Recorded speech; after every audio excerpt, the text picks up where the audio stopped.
Oh, and thanks for joining us for THV 11 News at noon. I'm Jurnee Taylor. We've had some rough days so far with weather this week, and we may have more weather to keep an eye on. That's why we want to get straight to meteorologist Scott Covert at the top of this noon hour. Scott, what can you tell us right now about the rest of the day? Yeah, Jurnee, so right now the Storms Prediction Center out of Norman, as well as the National Weather Service in North Little Rock, they're actually issuing a severe thunderstorm watch for parts of the natural state. Let me show you why.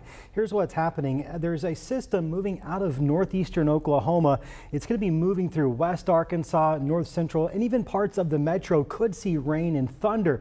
Now, you may be wondering, we're supposed to be dry today. Well, you're exactly right. This is some of those sneaky systems that our models just can't pinpoint, and it's maintaining its strength much longer than anticipated. A lot of our models suggested all this was going to fizzle out early this morning, long before it got to Arkansas. That's obviously not happening. We actually have a severe thunderstorm warning for parts of Sebastian County. The severe storms risk has been increased for a large majority of us, now in that level 2 slight potential. That's a level 2 out of a possible 5. We're primarily looking at damaging winds, maybe a little bit of hail with these storms. Of course, it's warm outside, 90 currently in the capital city, 86 in Conway. It's more humid the further south you go, and that's going to be the story of the next several days, is just how hot it's going to get. Today will end up feeling a lot like it did yesterday, high of 94 degrees, but overnight tonight, while we're sleeping, we'll actually see a warm front lift throughout the area, and that ushers in a lot of tropical muggy air. That, coupled with warmer temperatures, takes our heat index values into the extreme category. For several consecutive days this week, a heat wave likely builds in tomorrow. How long does it last? When can you expect relief? Those answers and more coming right up.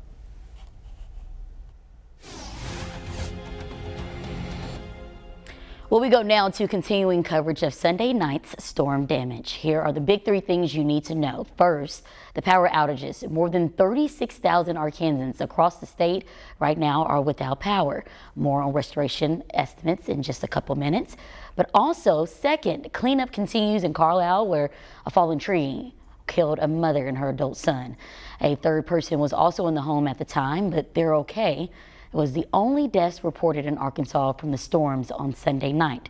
And number 3, Governor Sarah Sanders declared a state of emergency after the storms. It just allows emergency response vehicles to bypass way stations through this Saturday, July 1st. As promised, here's the current Arkansas power outage map from poweroutage.us. Repairs are moving along. 37,000 customers are without electricity. Now, early yesterday morning, that number looked more like 120,000. Power restoration for some could take a few days.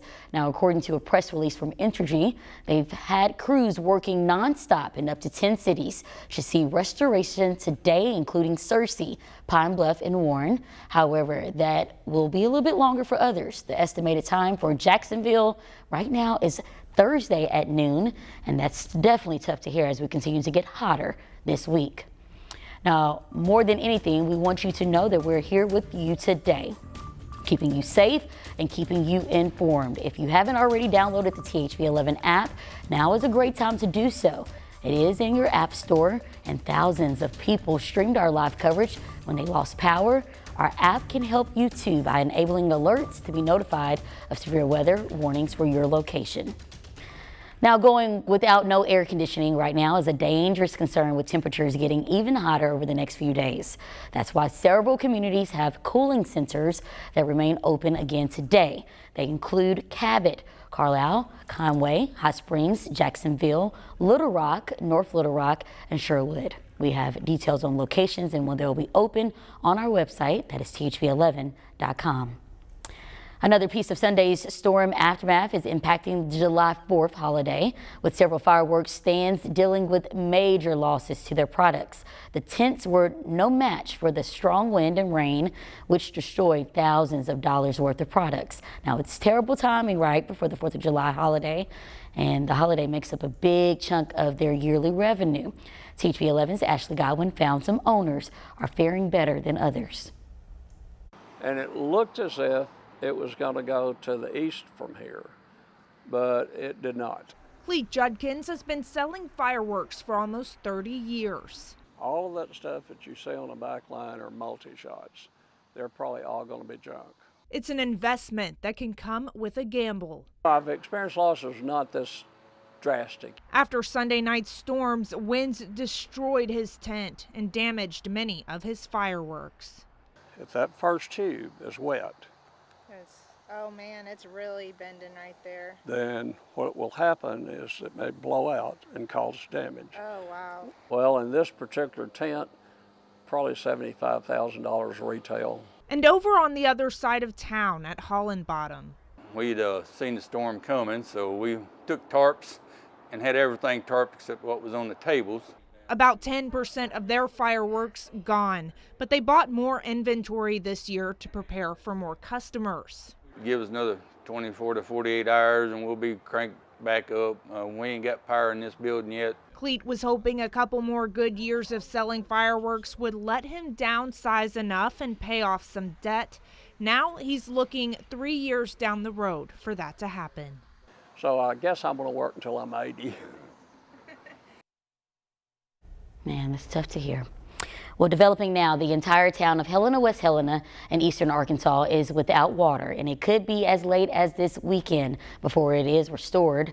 But this problem wasn't caused by weather. Take a stop and look at this. City officials say a 6-inch water line broke Sunday morning, leading to a system-wide failure. This video from a passerby clearly shows the problem. The water plant can't control the water coming in, so water is pouring over the tanks. The Arkansas National Guard brought in a water tanker until the water system is back online, and that's not expected until at least Thursday. And in an audio recording obtained by CBS News and first aired on CNN, former President Trump is heard discussing secret documents. The tape may be critical in the federal government's case against the former president and also seems to contradict some of Trump's recent statements. Jared Hill reports from New York. He said he wanted to attack Iran and what? These are the papers.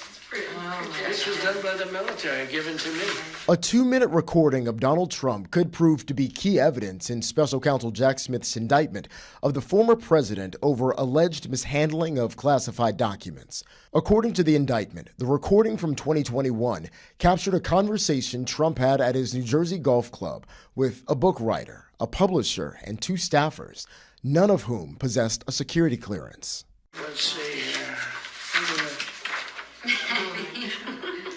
Yeah. I just found, isn't that amazing? This totally wins my case, you know. Except it is like highly confidential, secret. This is secret information. Look at this. The recording appears to contradict Trump's recent claim he didn't have any documents with him. I didn't have a document per se. There was nothing to declassify. These were newspaper stories, magazine stories. Trump has repeatedly insisted he declassified any documents he may have had, but in the recording, See, as president, I could have declassified. No, I can't, but this is classified. earlier this month, former President Trump pleaded not guilty to 37 counts stemming from this case. And a spokesperson for his campaign says the recording shows he did nothing wrong. He's going to say that he never had a document in his hand up in Bedminster, New Jersey, and that he was just waving around some papers willy-nilly. The Justice Department wants the trial to begin in December. Jared Hill, CBS News, New York. Overnight, Russian President Vladimir Putin lashed out against the mercenary group helping him wage his war against Ukraine.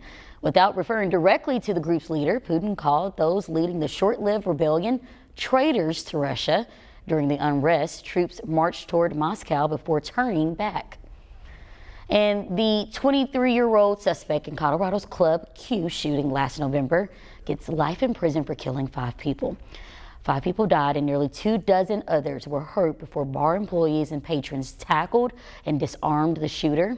Monday, survivors got to speak to the shooter in an emotional victim statements.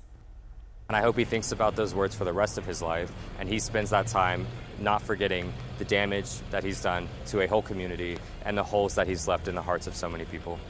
Colorado has no death penalty. Club Q's owner plans to reopen the nightclub this fall with a memorial to the victims. Prosecutors will seek the death penalty against Brian Koberger. He's the suspect in the murders of 4 University of Idaho students just last year.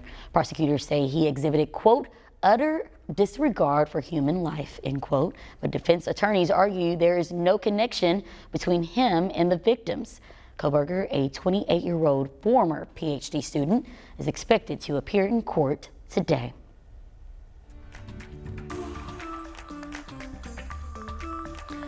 Happening today, Governor Sarah Sanders and Education Secretary Jacob Oliva will continue their Arkansas Learns Act tour with a town hall in Heber Springs. This is video from a previous town hall. Parents and teachers can show up to learn about the act and ask any questions they might have. It's happening at the Heber Springs Community Center starting at 5:30 p.m. It will also be available to stream online on Facebook Live. Now I know a little something about this from my experience outside this morning. Do you ever feel personally attacked by mosquitoes? Well, you just might be. We verify the facts at 12:16, but first, there's also one thing we can verify right now. What can we expect in today's forecast, Scott? Well, rain and storms. Actually, some strong to severe storms moving through Arkansas right now. A brand new severe thunderstorm watch just issued. That's new information. I'll have who's included, how long it lasts, as well as how hot that heat wave is going to get things later this week. It's all coming up when THV 11 News at noon returns.